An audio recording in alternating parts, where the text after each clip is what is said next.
Hello and welcome. I have been talking about the psychological skills needed to develop for a happy and productive life. So, the first psychological skill that I spoke about is self esteem. And I also spoke about the fact that self esteem has six dimensions. The first dimension that I told you about was living consciously. Unless we start living consciously, we will not become aware of our own thoughts, actions, and feelings, and also of the external realities.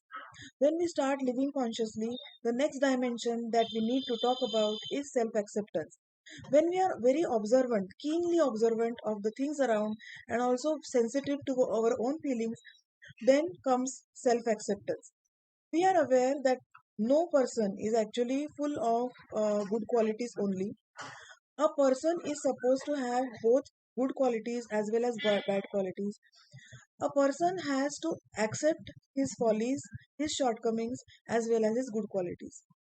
So, the thing is that self acceptance is that part of the self which is most forgiving. It is that part of ourself which is forever salvaging.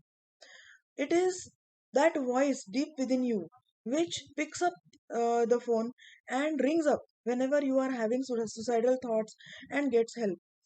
It is that deep inner voice which always tells you to go to the doctor when you have been procrastinating about going to the doctor for months together and tells you to take help. So it is a very forgiving and a forever salvaging self. It is also that part of the self which is completely accepting of your follies as well as your good qualities. So if a person has a habit of alcoholism, like he's an alcoholic or he is a smoker, then unless and until the person accepts that he has that bad habit, it is the habit which is causing or creating problems for himself and also for his relationships or for his life or his professional life, there is no possibility of change. People think that if a person starts accepting his problems or his follies or his shortcomings or his bad qualities, then his self-esteem will go down. But it is exactly opposite. When a person actually accepts that there are problems in his life, there are shortcomings that he needs to correct, there is no possibility of changing. It is also that part of the self which understands or has a realization of what parts of a person are possible to change and what parts of a person are not possible to change. Like a person may be having certain kind of inborn problems. Like if a person has a child with special abilities, then if the woman does not accept it once and for all that the child is going to be like that with certain difficulties in functioning, only then she will be able to help the child properly and manage the child properly. So that self acceptance is also about the person himself. If you feel that many times people go into uh, body dysmorphic disorders, so in that people are unable to accept their body shape, their body size, their features. They feel that their nose is a little bit more crooked or it is very long, their eyes are too narrow or their lips too thin. So many times people go into severe psychological problems because of inability to accept certain parts of their body which are not easily changeable, or number of other qualities which are not possible to be changed.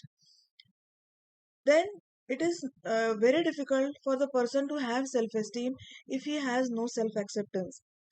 There are people who are unable to take compliments. When you tell them that you did a particular job very well, or if I go and tell a woman or my friend who is a housewife and cooks very nicely, I tell her that you are a fabulous cook. She will say, no, it's that I have a lot of time, so I cook so well. You don't have time now, so you are not able to. So you find out that those people are unable to accept even their good qualities, and it shows deep issues related to self esteem. So self acceptance is a very important part of self esteem. Next comes the next pillar or the next dimension of self esteem is self responsibility. Let us accept that the world is an unfair place.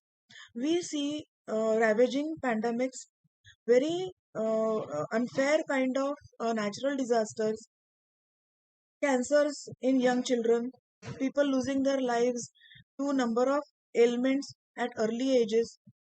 So when we look around our world, I am not promoting being a negative person. Yet, if we look around ourselves, we find that the world is not a very fair place. So, once you accept this fact, then comes the next part of self responsibility.